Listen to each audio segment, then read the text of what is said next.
Welcome to the Floor Academy podcast. I'm your host, Kyle Hadeen, owner of Illustrious Hardwoods in Mesa, Arizona. Joining me this week is Andrew Lewis of Ezy Tiling in Victoria, Australia. So, we're going international. It's been a while. I'm super excited to have someone on with an accent that may or may not be hard to understand. Although so far I have not had that issue, but sometimes. So we're going to be talking about health and wealth investments, and it's not so much new news that we have silica guidelines here in the United States, but they are becoming a thing, and many other parts of the world are following suit. Australia is definitely hopping on that bandwagon. They are worried about silica exposure to tradespeople and employees and all that fun stuff, just like we are. And even beyond that, what does it look like to protect yourself, right? Sometimes you get caught up in the moment, and we're busy working. We're worried about getting the project done. You don't want to put knee pads on. I know that I've made really poor decisions myself before, and I'm like, oh, I can cut that with this saw. And let me tell you, I am surprised I still have fingers because that was not the right saw for it. And, just because you can do it does not mean you should. And so we want to look at how to protect ourselves and be healthy, make better decisions, and that in the end should affect our wealth, whether we buy things that make us more efficient and help protect us at the same time, or we just have everything attached to us still, as I can do more things with 10 digits than I can with, say, 8 digits. And the price that Workman's Comp will pay out for a finger or a hand, it ain't worth it long term. It's just it's a one-time payday, and I think a hand in America is like $50K or something like that. It's not a lot. Like, what are you gonna do? $50K one time, man? And even if it's $100K one time payout, come on. What are you gonna? You can't do anything with that unless you make really, really wise investments. You're just screwed after that, and you can make way more with two hands and all 10 digits. Although, friend of the show, Jeremy Barker, is currently killing it with being a one-hand cut man. He's running an awesome business over there. And go check out that interview with Jeremy, man. That dude's got it's I think we called it attitude of gratitude attitude of gratitude. That dude has an amazing attitude and story, but again, not worth it. So that's what we got going on. We're going to dive into that conversation in just a minute. Before we get started, I want to let you know why Floor Academy is here, why it exists. We have the business discussions to help you move from owning a job to owning a business every week so that you can run, hopefully, a more efficient, more profitable, and a business. I want you to have more time to go do what it is that you want to be able to do. We all start a business and it's this great idea, and we're like, oh, screw the man. He's making too much money. I'm going to have so much free time. And then you have no free time because you're caught up working 8 to 10 hours a day, and then you have to go do estimates and pick up materials and do all this other stuff, and all of a sudden you have no life, and your wife is mad at you, and your kids resent you, and nobody understands why. And it doesn't have to be that way. It can be so much easier, so much more organized, and every week we're having the discussions that you can pull the golden nuggets out of and start making your business better. 15 minutes a day. Put 15 minutes a day at it and actually work on your business instead of just in it.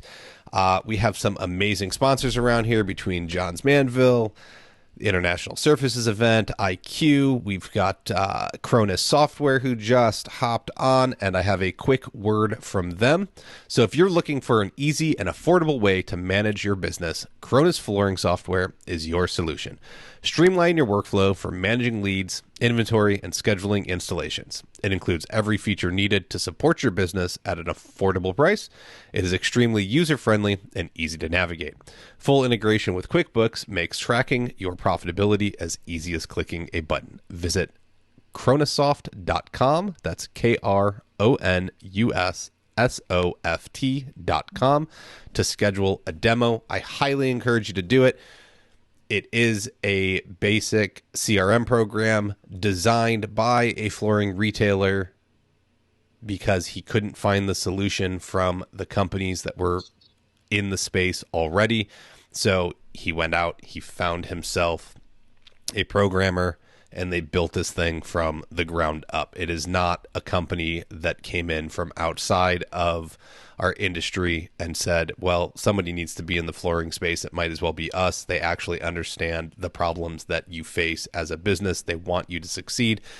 Give them a shot, schedule a demo. I was very impressed with what they had going on and how it can help you manage your business more efficiently. Okay, I think that's enough out of me yapping. So, Andrew, thank you for joining us. Who are you? What do you do? Why do you do it? I'm Andrew Lewis. I'm the owner of Ezy Tiling. I'm a contractor, just does wall floor tiling, bathroom renovations at this stage of the game. Used to do a lot of volume housing and just decided to do more domestic residential jobs just because it's just easier on my body at this stage. Look, man, I love the domestic remodel business. I don't get the production schedule of major housing developments, and just, man, you have to. I talked to one when I went and I first got licensed here in the States to do flooring, and they wanted like 2,000 square feet of hardwood installed in like 2 days. And I was like, I'm one guy. Well, they're like, you need a crew. And I was like, okay. And I would still need like 4 or 5 guys. That's a lot of hardwood, like really fast. That's just like, no, I can't ensure quality on that. They're like, yeah, but that's how fast we need it done. I was like, no, I'm good. And I was like, well, what do you pay on that? And they told me, and I was like, yeah, no, I'm good. So it's a world I don't get, but there's people that can be successful at it. If that's where you're at and you're happy there, hey, more power to you, especially if you're producing quality work. But I love the residential remodel market. I think it's way more fun to operate with the homeowners directly, have a little bit more time and a lot more leeway on what you get to do with a project. Oh, exactly. You got more time to do the detail work, and you get that appreciation at the end with the homeowner that they're wrapped with your job, and it's a custom job. It's a hands. How would you say it's done by your hands? It's just a custom job, and owners love the effort you put into it, and they know you are the one, and you're like, you got a lot of reliability because you've got a lot of projects to do the job correctly, but it's just the one person takes care of the job from start to finish. And homeowners love that. Whereas a volume house, you never see the owners. You just see the site manager. That site manager might be running 80 projects. Who knows what they're running? And they're like, just get in there, get out. 6 days. If a wet area house, they wanted us done in 3 days to move on to the next project. Whereas you can make as much money taking your time on one bathroom than it is to do a whole volume house. That's how crazy it is in the same time frame. For sure. And I think the big key on, especially with what we're talking about here, is that, you said it, in the volume space, it's get it done. I don't care how you do it, why you do it, just get it done. Whereas when you work directly with the homeowner, you have a lot more leeway on your schedule, and you can be like, look, it's going to take me 3 weeks. I'm only working 7 hours a day. And you can put a lot more stipulations on how things happen, which immediately affects your health. Like we'll talk about it because you went through an apprenticeship, and so there's obviously a union or some kind of formalized way of becoming a tile installer within Australia, and that probably gets forced to work long days as you start. And look, when you're 18, 19, 20, 25 years old, I get it.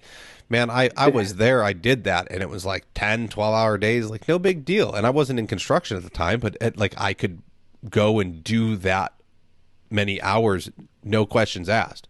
And here I am at 41, and can I do it? Yes. Do I want to? No. It's not wise. Like, why am I going to work that hard when I can just tell somebody like, hey, it's going to take me 2 extra days, and not put the damage on my body, right?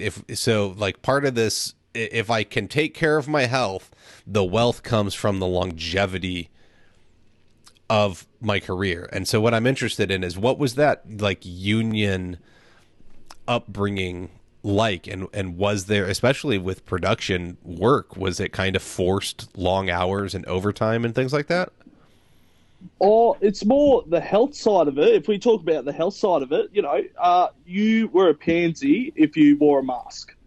There was nothing like that. Yeah. You get up on the grinder. You're 4 or 5 apprentices.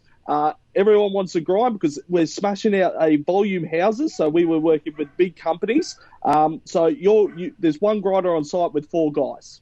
You're a pansy if you wore safety glasses and a dust mask. Even earmuffs is a bit crucial because the next guy's right behind you, got his cut ready to go. And that's a grinder with no dust extraction, no wet cutting at all. It wasn't even heard of. It was just such a rush job. And this is some fine ceramic porcelain dust in the air, and that's what we were exposed to. And when we were young, of course, I could smash out 60 square meters of tiles on a main floor easy back in the day. Now I'll be lucky to do 20. I am so slow, but it's to do things the smart way as well. Like we're getting more technology, we're getting more like the wedges, like just having wedges to lay your tiles to get them flatter, as mechanically flat as possible. It slowed you down, but the work and the quality is up there now. It's really peaked for what we can do, but I'm just slow now. I can't keep up to what I was doing when I was 20. I'm like, for sure. I remember, mix glue, go, go, go. Now, bugger it. I'll take my time, do the right thing.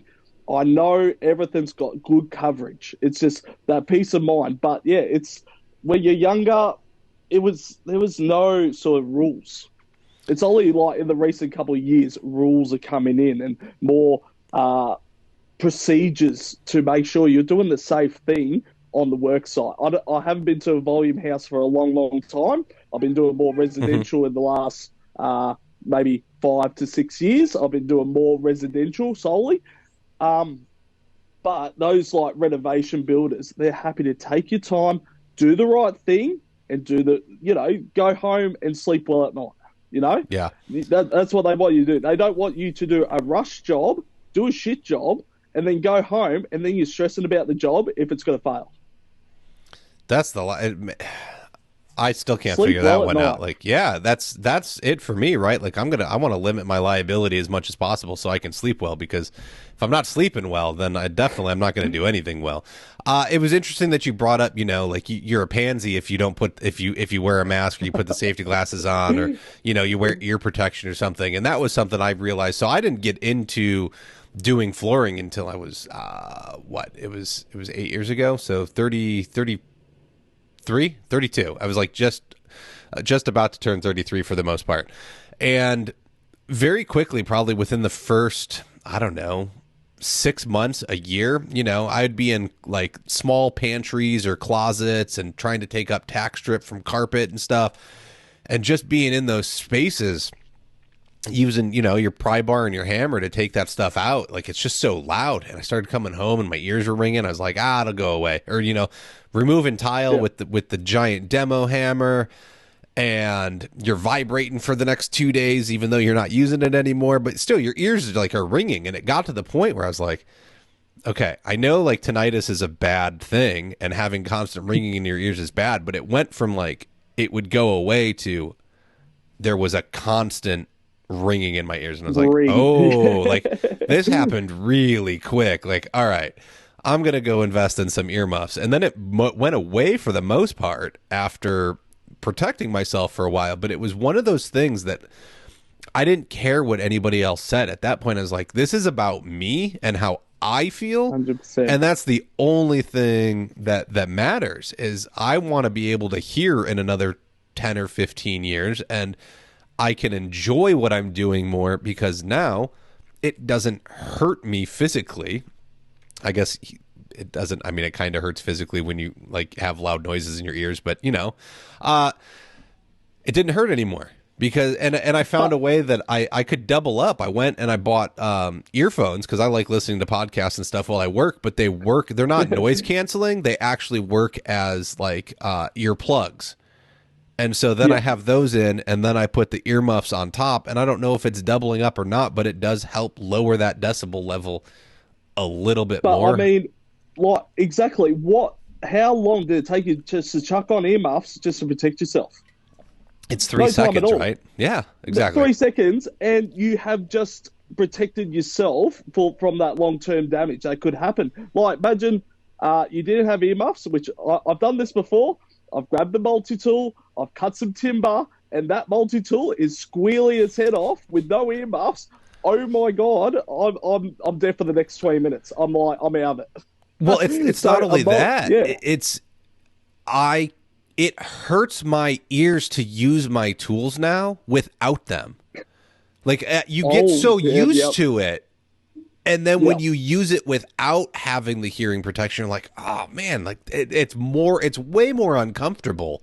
And I'm just like, okay, like there's a reason that we have these things, and I don't. Again, I understand being young and not wanting to be a pansy, and like that part of our trade needs to die, and I think it slowly will as we get rid of the boomers and Generation X, and like it starts becoming more of the millennials and Gen Alpha and Gen Z coming in and stuff like that. But it's who cares? At the end of the day, it's about you. And do you want to be able to hear in 20 years? Do you want your knees to be able to work in 20 years?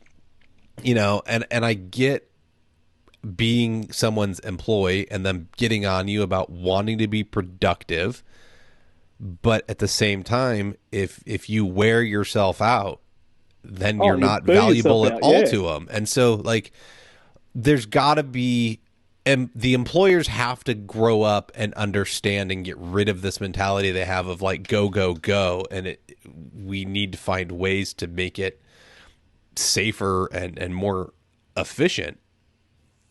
Oh, I agree. So it comes back to education, and mainly as an apprentice with the schools and stuff, it comes back to education, guys. Always, when you wear a wet saw, dry saw, grinder, anything like that, chuck on your PPE. Mm-hmm. So straight away, earmuffs, safety goggles, dust mask at like a P2 rating or more is always best. So I've always got that in its own little bucket, like a little toolbox. I can easily just grab that, put it on. Takes about what, 10 seconds or something like that, 10-15 seconds to really strap in with like the rubber molded mask, and away you go. You can do whatever you like, and you're fully protected Mm-hmm. for the long term. Just Now, the yeah. go ahead. No, finish. No, you're right. Okay. It's sort of just like as I said about the multi tool. It's just like you get that one bad ring, you're gonna hear that ring for the rest of the day. Yeah. And now with the schooling and the, you know, union or whatever the process is over there, is it there? I'm assuming that the officials are saying, hey, you know, you can't do that without your stuff. Go get your PPE, put it on, and then you end up on a job site, and everyone's like, go go go, screw that, haha, look at you, you're so like, right? Is it the people in charge, the educators, want it done right, and then you hit real world environment, and the hardened men of the trade are out here telling you the complete opposite story and breaking it down, and so you get fed like two counter stories, really. Well, they sort of make the liability back on you. So any bigger construction site, you've got to be inducted to the work site. So you'll be told you have to do this, this, and this, or you'll be kicked off site. So those bigger union jobs, they have inductions that just take mostly half a day, but they'll just run through all the points that you need. You're grinding, you go do it. We've got a thing called swims. So every time you rock up on site, you've got a work page with all the activities that you do. So if you're grinding, what do you have to do while you're grinding? You've got to have your PPE on and all that sort of stuff. Where do you do it? What happens in this situation? So you've actually got to sign that. So they turn it to you. You've got to be liable for that work site. As an apprentice, you get what you call a white card. So you do like a bigger induction, and you receive a white card, and that allows you to go on the work sites to do a further induction for the specific work site you'd be working at. So that sort of is the education we've got at the moment, which is pretty good. It's like, you know, don't run a power lead through water. Yes. It's that type of ethic that's springing up. But no one's holding you accountable if you don't if you're using the grinder and you don't have your mask and goggles So and that's hearing aid in or only protection. only Sorry. on the bigger work sites. They'll clamp down. They'll just say, "Nah, see you later," or you'll have to be reinducted. So you got to shut down, be reinducted before you can head back to site. And normally it's a like I don't know, maybe a 2-strike warning. I'm not 100% sure of those bigger gigging sites, but you'll be inducted by the head manager of that building, and if you don't follow the rules, you're off. Okay.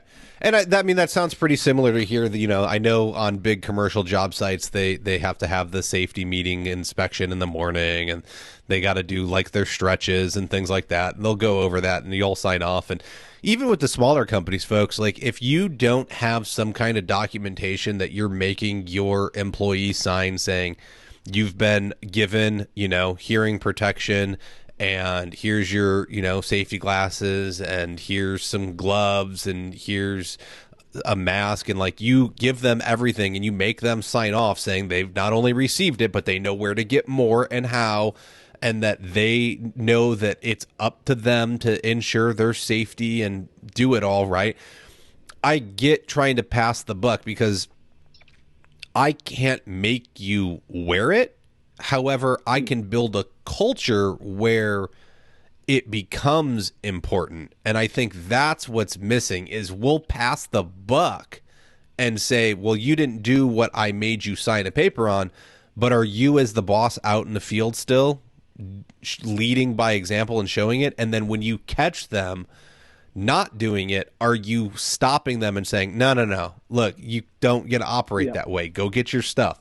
Probably, I think most of us probably are not. And that's the problem is I know when I had my apprentice out, I'd catch him. I'd be like, no, dude, go get your glasses. Wear your gloves. Where's your hearing protection? Like, I was like, go get your ears, man. Go put them on. I was like, you do not need to be listening to this stuff as we're like banging away. And I would like make him stop from the tool. And it became a habit eventually. And then he would just go find the stuff. But I don't want to be the guy, like, I'm not going to make fun of you, but I also don't want you not to be able to hear or, have a piece like a wood chip or a tile chip. I've had it all happen. Come flying up in my eye, and then I'm like, oh, yeah, let me go get the safety glasses. Well, I could have prevented that and still been working and not looking for glasses or, even just doing tile removal, I'll end up with cuts all up on my forehead from the tile chipping back. And like, sure, it hits the safety glasses, but it's hitting me in the face. And I'm not going to wear a full face mask to remove tile, but like, it is kind of annoying. Like you don't even realize it. And all of a sudden you're like dripping blood into the removed tile. And you're like, where'd that come from? Oh, like my forehead's bleeding. Okay. Like we've got to take care of ourselves. As well, like back in the day, the safety gear did look bad. It was very basic. It looked terrible. Like they had the over protect. The glasses, the safety specs that go over glasses. That used to be the norm. So it looked really bad. And when you wore it, you're like, oh, I don't feel good wearing this. But now you've got companies coming out like Safe Style Eyewear. I'm sure there's lots of eyewear places, and they just look like normal sunnies. Yes. So it's like, this is a good way for people to just wear it because I'll put on some Safe Style eyewear. Then I've got another young chippy who'd be like, oh, they look really cool. Can I get a pair? And I'll have 4 or 5 pairs in my car. I'm like, here you go, have a pair. Next minute, he's wearing that all day because he looks the part. He feels good. He's protected. 100%, it's the best. And literally last week, I ripped up the worst tile on the most rubberized glue. The tile would not break. It just shattered into pieces, flying up on my face. But I was so glad I had my mask on, had my earmuffs, and my Safe Style eyewear. These things were flying at like Mach 3 towards my face. So they were flying, and some of the hits that my glasses took, I'm like, thank God I had the protection on. That would have just taken out my eye, and that would have taken out my life. That would just change you out. And then literally going to the next site, the chippy goes, oh, you got a bit of a Chardonnay on your forehead. I'm like, oh, geez. So, yeah, I got cut up and, just didn't have a full face, which Now, maybe there are some nice full face gear that's, you know, you don't care the cost if it looks right. You know, if I get to be safe, I kind of don't care about the cost or the look at this point. Like it's the older you get, like that's really what I've realized is I don't care what I look like. I just As long as it want to be works. able to do it quickly, efficiently, and as fast as possible, and as as safely as possible. So I don't care if I Oh, look like a dork anymore. I'm just like, you know what? I feel good. Like I feel good, and that's all that matters. I don't yeah, care what you but think of me. that's our age group. But we're talking about the young guys. So we're talking about the guys that are Correct. still doing apprenticeships, and they check out. Oh, these are nice eyewear. I'm like, hey, here's some clears, and he's loving it because he's got some clears. Looks professional. Hmm. It's all about almost like the social media. So they'll take a photo of their work while they're wearing this cool looking safety gear. Amazing. I'm like, this is how the mindset will change. Yes, I think that's the key is That helps. we It have to helps. make it cool and make it the standard, and but the fact that it is easier to look quote unquote cool these days definitely helps with being able to do it. And it is nice. I know that, yeah, I used to be able to go and get the clear glasses and they were super big and it was just really awkward. And now you can run into the store and you can pick up even tinted ones and they look like just regular, like you said, they look like regular sunglasses and Yeah. you throw them on, I'll wear them all day. No questions asked and it's fine. Well, So exactly. You can wear it at work. You can wear it bloody going to the shops. But at least then they've got them on all the time, and you get the tile shard or a bit of timber. You plane something, and a bit of timber goes into your face. You're protected. mhm, That's what I like about it. That's the education that will come out, and it'll help the young guys. definitely.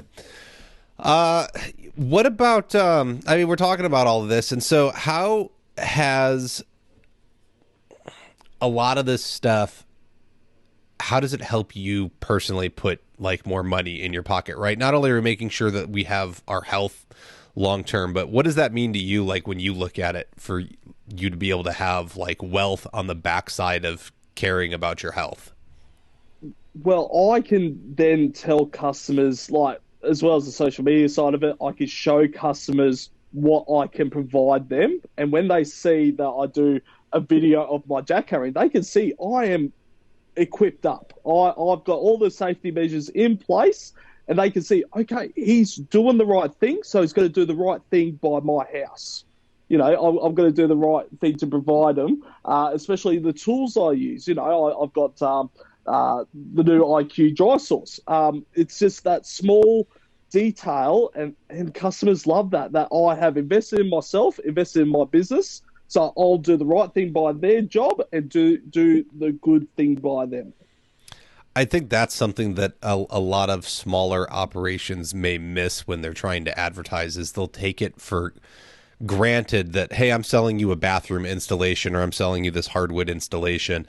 And we get caught when you start, you get caught up and everyone's like, well, it's about price. It's about price. It's not about price. It's about That's right. what are you providing? And just because you offer or I offer like dustless tile removal and I can go in and I'm, running HEPA vacuums and I can grind the floor without dusting your house out and I'll use a sweeping compound to sweep so that I'm kicking up less dust. Like I do everything possible to try and Mm. make sure I'm not turning like, yes, it's construction and it's dusty. Don't get me wrong, but I'm trying to Oh, do everything I 100%. can not to make it that way, right? Like this is someone's home. I want to be respectful of it. And I'm more expensive, but I definitely, when I'm doing my bid and I'm out there and I'm doing the consultation with them and I'm walking them through it, and I'm explaining how I'm going to do things and what I do. When I put content out on social media, I make sure to show that kind of stuff. And then when I'm Yeah. more expensive, people don't freak out as much because they're like, oh, like there's so much care in it and nobody else brought these things up. Nobody else Correct. talked about it. Correct. And so, well, now I see why he's more expensive as opposed to when you don't talk about it and you just assume they know about you.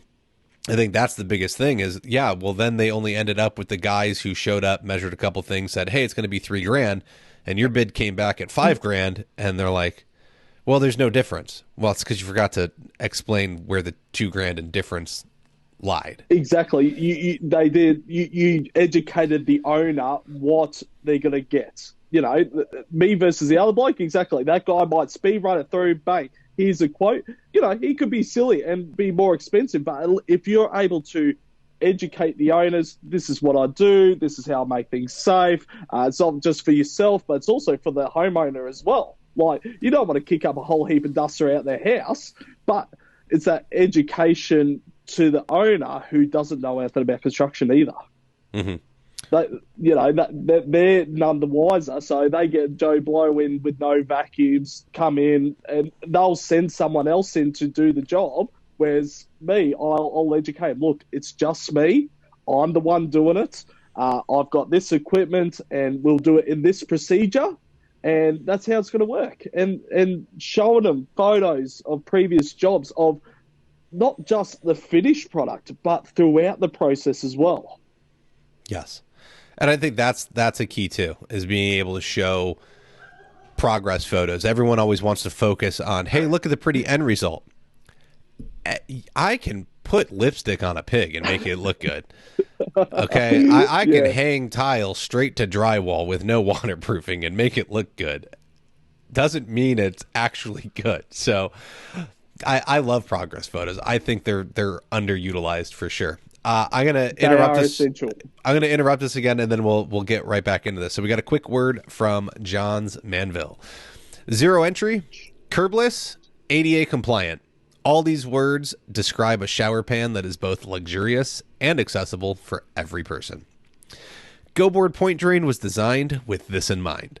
The low-profile features and adjustable riser perfectly enable a zero-entry installation. Whether you install mud pans or use GoBoard wedges, the integrated membrane keeps water securing Wow. The integrated membrane keeps water securely flowing in the right direction. Wow. The water goes down the drain. I'm going to get through this ad, I promise, folks. Visit www.jm.com/GoBoard to discover the possibilities. I'm sorry, Shauna. That one got butchered. Oh, my goodness. All right. Look, they got great stuff, everyone. They got the wedges, the drains, being able to do curbless with their stuff. It's all possible. Go check out GoBoard. They definitely deserve a look, and they are very lenient on their warranty by offering you many, many different sealants that they approve to work with their product. Andrew, all right, we made it through. We made it through that. You survived that one. Yes. So what I noticed that when I was doing a lot of social media advertising and promoting my company, looking for projects, I would get people that were following me. And I would do a before and after picture to start my post and be able to show, like, okay, here's like the really ugly piston stained carpet. And then here's this amazing new floor. And it was night and day difference, and it looked great. But then I would go and I would show, like, here's tear out, here's prep, here's like starting of the installation, here's the finished rooms. And I would craft a story in pictures and show everything. And I had people like reach out, and when they wanted to get a bid, they'd be like, we've been following you for like a year. Your work is so clean, and we love that you show all the steps, and we can tell you're meticulous about everything.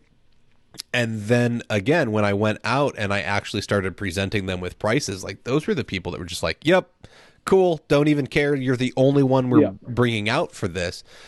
And when you transitioned into moving away from production and starting to do like residential remodel, it sounds like you're doing that now, but how long did it take you to kind of find that? And then have you seen also those same positive results that you get way less pushback? People are more excited to have you around because you are demonstrating all of the, little intricacies that you provide as part of your service. Well, exactly. I do a lot of social media in the last few years, but like previous to that, it was word of mouth. like it's a small area down here, so I engage with all the tile shops around here, so they know I'm just a nice guy, do the right thing by the customer. And then even the tile shop goes, listen, I just got a phone call from the first lady I did a job for privately. That lady called the tile shop and said, you know what, that was a lovely guy that you sent to me. And ever since then jobs kept piling up, piling up. But that was word of mouth. Now with Mm-hmm. the social media, not just on my phone anymore, I don't have to show customers throughout my whole phone saying, oh, this is what we do and this is how we provide the service. Now with social media, they can look me up and it's my portfolio of what I do. They can scroll in, see, oh, look at his waterproofing, look at his screens. And then I've got a blurb saying, oh, we use an engineered screen. So me versus the other bloke that's just using a normal standard cement, it won't get that MPA pressure of the screen. So I might be more expensive, but people don't care because it's peace of mind that I am producing a better job. Mm-hmm. So it is nice to know that, you put in a quote and you're like, oh, go ahead, get a couple more quotes. I don't mind if you get more quotes because we are busy at the moment and it's crazy with the trades down in Australia. We are overwhelmed. But I'll tell customers, here's my quote. Go get another couple of quotes. They won't even bother. They're happy. They're happy. They go, look, you're a nice guy. You've really priced how you're going to do the job. You've explained to me what you're going to produce. We've seen your previous work. It's a no-brainer. They're happy just to wait till I'm ready. And it's easy now. I think you can't necessarily do this out the gate, folks. Like I get it. We all start somewhere, and you can't afford all the fancy tools, and you can't afford all the fancy equipment, and you can't afford to be on the project longer. But if you can start 5 or 10% more expensive, like you have to be able to start building up that money somehow. And then you can start 100%. buying the tools, right? I mean, I've talked about it before. I started out of a Chevy Cavalier on weekends, and I had to fit all the tools in this 2-door coupe, and my shop vac, because that's all I had at the time, rode shotgun with me.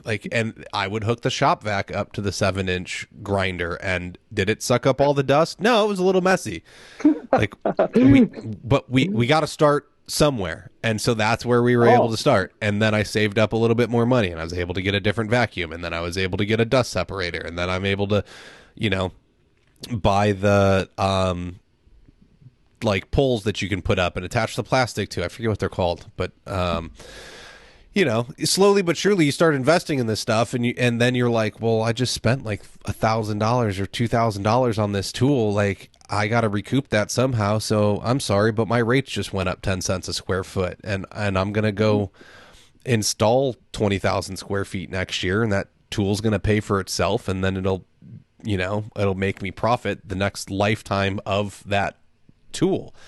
And I don't know that enough of us are necessarily doing that and looking at it as just because it costs me more doesn't mean it should cost the homeowner more.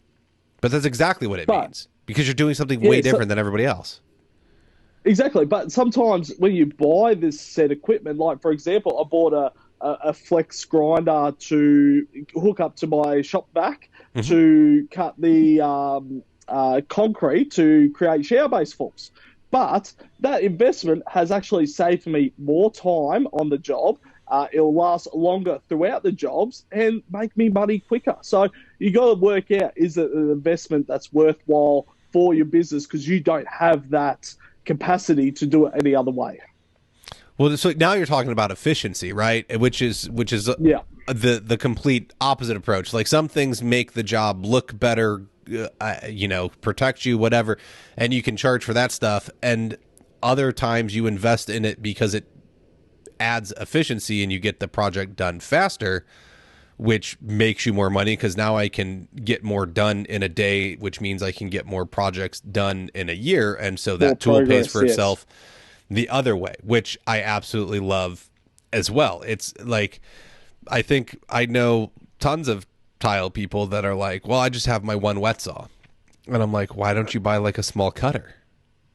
And they're like, well, because I have my wet saw. I'm like, Okay, but you've got to walk to your wet saw ever. And I didn't get it. I was the guy that was against getting a cutter for my laminate jobs. And I didn't have one for the longest time. And then when luxury vinyl plank became a big thing and I could just sit there and score and snap it on my knee, I was like, oh my God, like how much time was I wasting walking out to my miter saw every time I needed to make a cut or making a stack and getting 4, 6, 8 cuts in a row. But still, it was multiple trips a day, minutes, hours of time. And I was just like, why am I doing this? Right. And so, yeah, you look at a good cutter and it could be $1,000 for like a large format one. And you're just like, why would I do that? Like I have a perfectly good tool already. Because walking back and forth multiple times a day, project after project, you're going to save that thousands of dollars. And if effort, and yeah, I understand completely. Like we do a lot of subway tiles is getting very popular, especially vertically stacked in a bathroom. That seems to be the popular choice at this stage. But as well, like you've got to sometimes, the way that the room works with the tile, you might have to be just shaving off like 5 to 10 mil of the tile. Now, you grab a whole stack, you go outside, you grind them all, go back in, they don't fit. Walk back out, you go shave that couple mil more. It's just a big walking drama. Like, for example, I bought the smaller IQ saw so I could have it set up right next to me with no dust, and I could just shave that tile nice and easy without any effort. And that machine saved, well, it saved on efficiency and health straight away. So yes, that's a problem solver in itself. And mostly made up my money like almost on the first job, so I could have it right next to me, shave, tile the wall, happy days, move on to the next bathroom. Well, and it's clean, like you said too, right? So you're getting the best of both worlds on this one. I was just going to ask you about it because I know that you've been hooked up with IQ. That's the one of the reasons for the episode is we're happy to have them as a sponsor. And you have.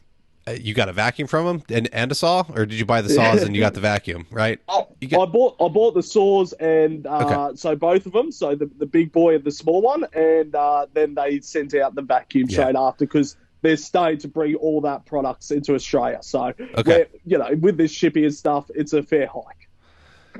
Right on. But so you were using the smaller one though to do this, subway tile. But it sounds like not only can you run the saw in the house, and the client's probably looking at you like you're crazy. Like, what are you doing bringing a saw in my house? And you're just, exactly. Let me show you this, Mrs. Jones. Like you calm down.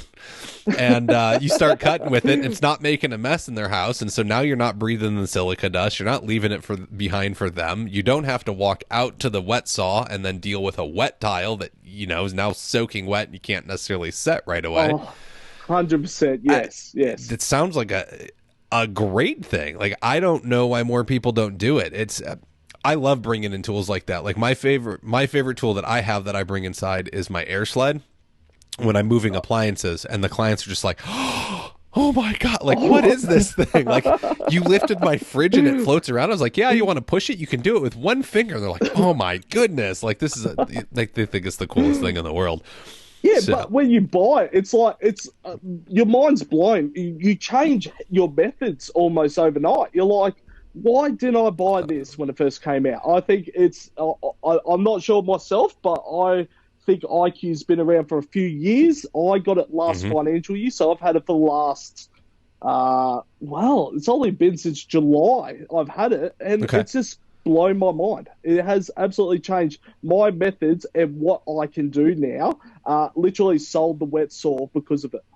Nice. There's a testimonial right there. Sold your wet saw because of what you can do with it. That's a big change because I literally cut terrazzo tiles, terrazzo stone, so it was 20 mil thick inside a house. All I had to do was sweep up the chips. All the dust was sucked into the vacuum that's on the actual accessory itself. And that's just, I don't have to run outside. I don't have to wait for tiles to dry. I can continue mixing glue and laying it as soon as I cut it. I'm sorry. I love that you're calling it glue, man. I keep hearing it. I'm like, we're not, but we're talking tile, like it's thin set or mortar. Like, why? It's okay. Adhesive? It's glue. Okay, you call it glue. That's cool. It cracks me. I love it. I love it. This is what I like. This is why I love having international guests, because you're probably looking at me like, why does he keep saying that word? Like, I know what he means, but that's not the right slang. Oh, mate, that's like pergola, and that's like backsplash. We're completely different. It's a pergola, and it's a splashback. That's the best one. I love watching the American Reno shows all the time. They go, "Oh, we're having marble or granite backsplash." I'm like, I always tell the missus, it's a splashback. It's a splash. Just the small differences. Yes, definitely. So you're able to take on these projects, and you feel better about it. You're healthier with the tools that you've been investing in, and they're making you more efficient. And so, having these tools since July, do you have, like, I don't know if you're doing job costing and looking at how long projects usually take you and stuff, but do you have any proof, or do you feel at least that you're getting more projects in because of save time? Like, did you see production rates go up because you weren't having to walk half a mile away? Definitely with the subway tiles and the smaller tiles with the smaller saw, I do find that easier because I don't have to run outside with the grinder every 5 minutes, cutting 5 tiles, 5 mil off the tile. So I find that efficiency's a lot better. The bigger saw, when I'm using like 600 tiles, and I can't get that, say, for example, when you're taking 10 mil off or you're just doing a quick rip, you can't do it with a straight tile cutter. So you got to use the bigger saw, and it's much more efficient cutting. Like, I can draw an L shape on a 600 tile, like an L shape cut. I'll draw it. The IQ saw cuts it straighter than my line that I've just drawn. Like, that's how ridiculous I feel. I feel like, I've been, the old scoring method with your hand sort of thing. Yeah, and then I run the IQ saw. It's got a little laser on it. I'm like, mate, it doesn't look like I'm doing the right thing. And next minute I hit the end point of the L-shaped cut, and I'm like, it hit the spot. It hit the mark. So my line by hand, if I cut that with the grinder, it would have been just like a little bit of a curve in it. But the IQ saw, because it's got a big motor, it really, the right blade, of course, with the job. But I just feel like I was an idiot for so long. I should have got this a long time ago. I have literally used the bigger saw, which I had the Husqvarna version, the what's it called, TS60 or something. Okay. I had the wet saw version of the arm. I've used the IQ saw more times in the last few months than I have with the wet saw for the last 5 years, because there's more opportunity of having no water. Okay. Like, that's most probably the biggest help is I don't have to run water just to rip a tile anymore, because wet saws for tilers isn't a big thing in Australia. Well, and it's, at least here in the States, and I know you get snow and stuff there, but like, I currently live in Phoenix. Like, I live in the desert. It's pretty much warm all year. There's not snow unless I go to the mountains. If I want to use a wet saw, I can use a wet saw 365 days a year. It's not going to affect me. However, I used to live in Chicago. My wife is from Wisconsin. Can't use a wet saw. Well, you can use a wet saw in the winter, but it's absolutely miserable. You're adding like windshield wiper fluid or antifreeze, or you're putting something in the water to make it not just water anymore, which who knows what that's doing to you on a health perspective, to keep it from freezing. And all this stuff is running on you if it's in there, right? And so, but why? And then it's cold and it's miserable, and then you're cold and it makes it more miserable. The tile's wet. You can't do anything. Yeah, there's other options, which, I mean, that's why those tools are attractive to me. That if I was, especially in those kinds of environments, why not look at that as an investment? I know that some of the kickback on it is, well, it chips out. The tiles don't cut as clean as a wet saw, and it's a pain. And I've heard it, but I've seen it, And I don't look, I get it. One, there's a difference. Okay. So we're talking about a dry cut versus a wet cut, but understanding the difference in how they work, like it's a new tool. Like how long did it take you to get used to using a snap cutter? How long did it take you to get used to using your Exactly. wet saw? How long does it take you to get used to using an IQ saw? Like there's got to be like a learning curve associated with this, and then you get better with time. I'm gonna guess that the jobs in July probably don't look as good as the jobs today. Exactly. Yeah, that's right. If you wet saw versus the dry saw with the terrazzo, you might see a minor difference, but I don't see it because if you're doing most of it like a rip, it's normally cut in the corner, so you're going to silicate it over anyway. But if you're doing like an L shape for around the niche or something, maybe you'll see it, but it's not. It's something that you can like rectify by just polishing it out. It's just a little bit. I don't know how to explain it. It's ooh, You're stumps polishing. me You're there. It's polishing sort of you're polishing a wet saw cut, anyways. Though, are you not? Like you should be. yeah, no, 100%. If you're doing shower base splits, you're always polishing that edge, so you got a not nice curved edge before grounding. But yeah, you always polish an edge. It's just using the right blade. They've got like a little light to so you're not heating up the blade. So there's like a green, yellow, red marker on it. So as soon as you get to yellow, you ease up a bit. Hmm. You let the blade do its work. You just feed it in. Of course, a wet blade's got to keep the blade cool. That's why they've specified for the IQ saw specific blades for different reasons. And I'm starting to learn which blade does what. Okay.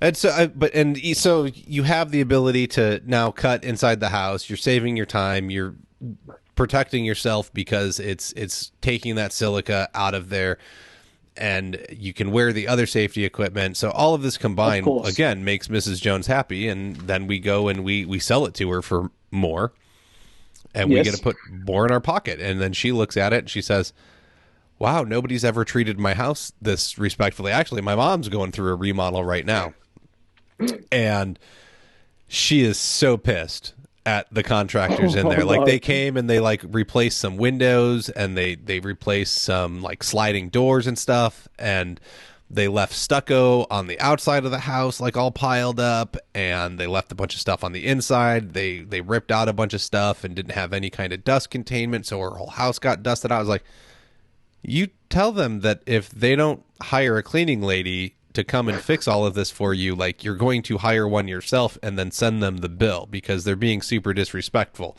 of your house and they're not doing anything to clean it up and they're just walking away from it. They also left like a big old pile of trash in her driveway and they're like, "We'll be back for it." Ooh.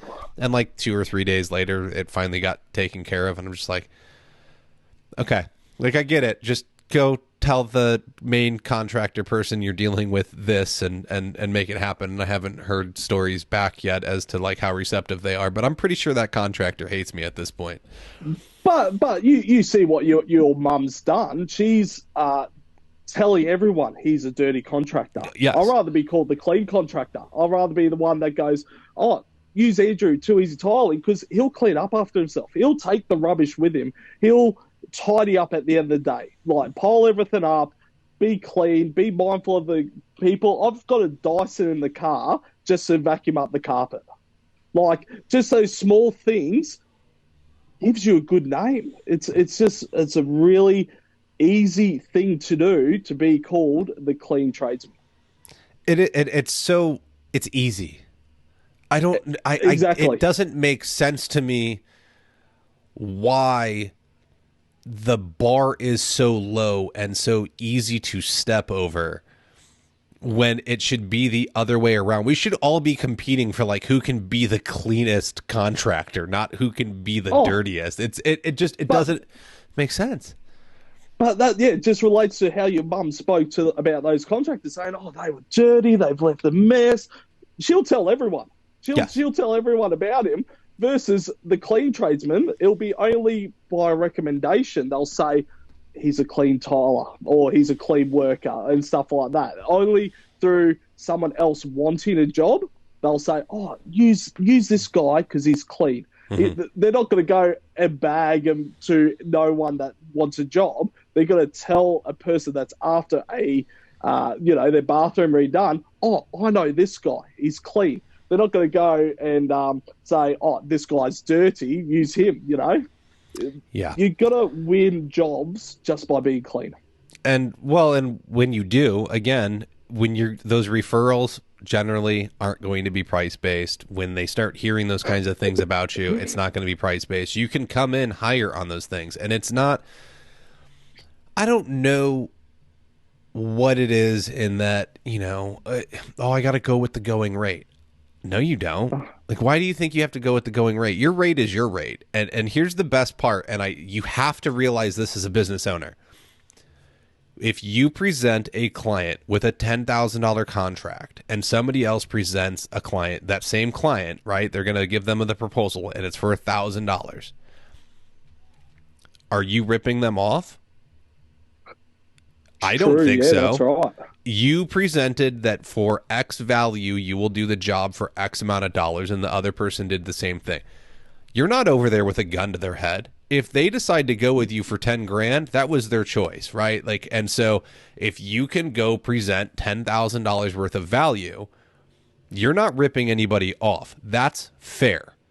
And so don't stop thinking that fair is the going rate. Fair is in the eye of the beholder. And so whatever you present to the homeowner, if they decide that's a fair price, that's a fair price. If they think you're expensive, then you probably did a bad job of selling it, or they weren't your potential client to begin with, and there's nothing wrong with that either. Now go identify what made Mr. Smith different from Mr. Jones, and why did, one see the value and the other one didn't. Like, what are the differences in who they are? And I think that's the biggest thing, is like, you can charge more and go make more money, but you have to be able to have the things behind it. If you're going to dirty up somebody's house and you're going to use cheap tools and you're going to leave early and show up, half tipsy from yesterday, you probably can't charge top dollar. Like, you have you have to have the presentation to go with it, and then you have to deliver the results. But it's definitely possible. You've got to back it up. Yeah. And I think there's lots of companies that can deliver the results and may be delivering the results, but don't put the price tag on it. Believe in yourself, That's folks. Right. You got it. You can do it. I believe in you. Now go believe in yourself and then go sell it. And just make small changes.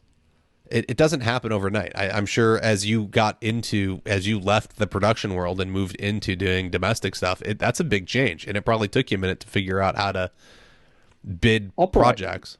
Yeah. How to operate the job. I've got to change my mindset, because it's not my house, it's someone else's house. So I've got to treat that like as if it is my house. So I'm not going to dirty it up. I'm not going to wreck it. And I'm going to do the job as if it was my bathroom. That's how I always think about the job. If it's my house, how would I do it? I have that same sentiment, and now I'm starting to question if that's the right sentiment. Because I know a lot of people that live in some really, like, what I would consider gross houses, but they think they're fine. You're in somebody else's house. How about you treat it respectfully and leave it better than you found it?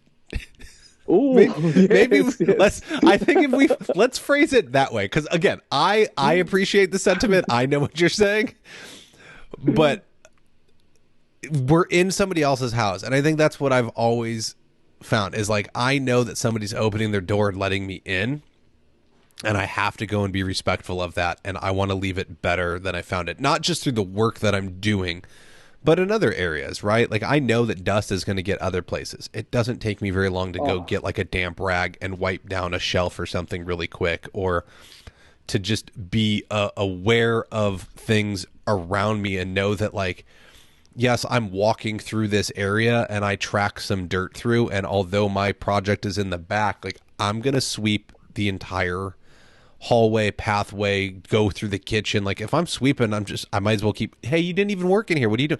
Look, I probably got stuff in here. Let me just take care of it. Well, no, you don't need to worry about it. We're going to clean. No, no, no. Like, this is part of the service, right? Like, This is this my is what I'm job. going to Yeah, do. that's right. And you do it. And if they want to do it again afterwards, like, that's cool. But I'm going to do it. This is what I do. And I'm like, I want them to see that and know that. So I think it's setting high expectations up front.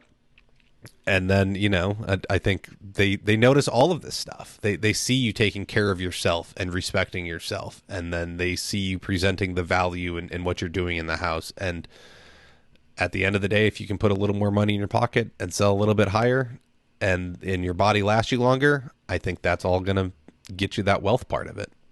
Oh, that's just thinking smart. That's how it is. You'll be smarter at the job. That makes more sense. So you're taking the time to do the job, clean up after yourself. You're being smart about it as we're getting older, and the body's not going to keep going at this rate. You've got to be smart about yourself and how you treat the job. Definitely. So, Andrew, is there anything we didn't hit on that you want to hit on? No, I think we've done very well with all the topics that we're covering. All the silica, all the safety. It's been really good. Yeah, just how we're job managing the procedures. Yeah, I think just you have to have something in place, right? How do you make this repeatable so you don't forget something? Is come up with a system, make sure you follow it, and then do it over and over and over again. And don't skip a step because you can. That's right. You got to nail them. Love it. Where can people find you? If they want to check out Too Ezy Tiling, where can they find Too Ezy Tiling? How do they find you on social media? All that fun stuff. All that fun stuff. Well, it's definitely on Instagram and Facebook. Under number 2 EZY Tiling. Yeah, just give us a holler. I'm happy to answer any questions as I do with other followers. I'll do a screen video and they'll ask me questions of what's that and what is this and how do I do it in my own jobs. I'll get even just customers or handymen and they're like, oh, I'd love you to come to my house to show me how it's screened. Well, I can, but I've got to charge for it, But and then as well, builders, they're like, oh, we've seen your work and it's nice and clean, but they're on the other side of the city. Mm-hmm. And I'm like, yeah, just bad luck. Sorry, I can't do that for you. But it's nice that people are watching. People are watching what you do, and hopefully they're getting a better understanding of what they should be expecting. Definitely. I hope so. So it's too easy. It's Too Ezy Tiling on Instagram, right?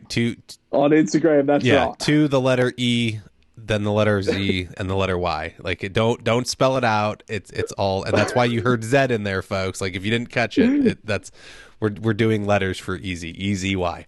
Yeah, that's easy. Okay, and then what's the website? Oh, it's just well, that's the same thing. The number 2 EZY tiling.com.au. Nice and easy, nice and simple. You go. You got to add that AU on for the Australia folks. The AU for Australia. Yep. Keep it simple. Keep it easy. Well, right on. I appreciate you joining me, having this conversation. I'm glad that you got hooked up with some awesome tools, and they are making your life not only enriched with better health, but also a little bit of wealth in your pocket from increasing your efficiency there. That sounds absolutely awesome, and that's exactly what we aim to do on this show, is to be able to help folks get those exact same results. So let's see, folks, what can you do? You can visit flooracademypod.com and you can check out the store, pick up a shirt, a hoodie, help support the show. I would very much appreciate it. You can also check out our mastermind groups. So if you are looking to grow your business more than just listening to the show, and you want some accountability and you want a place to be able to vent to peers that actually understand what you're going through, and that you truly want to get some dedicated time every other week where you're going to be working on your business, our business therapy mastermind groups are the place for you to be. We put 5 people into groups. As I said, we meet every other week. We actively set goals to improve your business, and then you're getting feedback from other business owners that are doing exactly what you're doing, have been there, or currently working on it. And so we are seeing huge results in the members that are putting in the work to better their businesses. They're getting the results that all of you are talking about wanting, and then not getting because you're busy working on job sites. And they've decided that they're going to get off job sites and work on their business, and now they've got more free time, which I know all of us want. More money, more free time. That's what I'm talking about. If you want to help support the show, head on over to patreon.com/Floor Academy. Even $5 a month goes a long way in helping me keep this thing running, doing interviews, making content, coming up with new spreadsheets to put out there for you to be able to run numbers on. I don't know. We got all kinds of fun, cool stuff, right? Like, help me out. Help me help you more. There's my offer. Plus, look, I'm talking a minimum. I'm asking $60 a year. If you've listened to 4 years of content from this show, and you're telling me that the content has not helped you put more than $60 top line revenue into your business, I don't know what to tell you.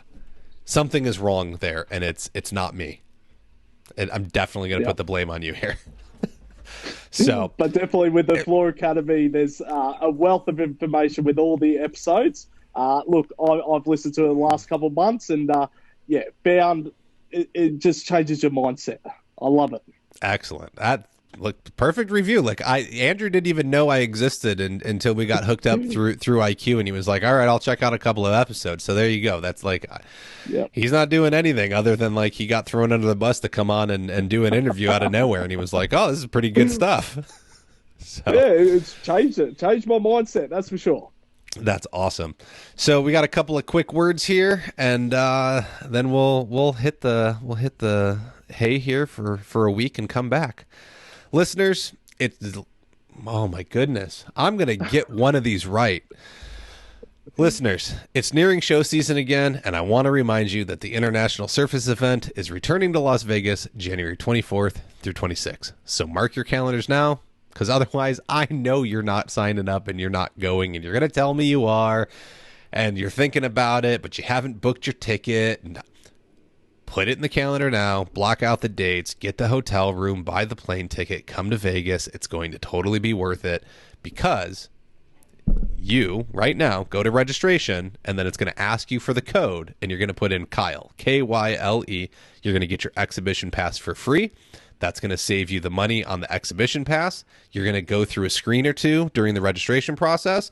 The money you save from the exhibition pass, you're going to sign up for my Pulse seminar that's on Tuesday morning, and we're going to be talking about how to look at your organizational chart from a different perspective so that you can improve communication in your company. So you're going to save a little bit of money, and then you're going to go spend it again.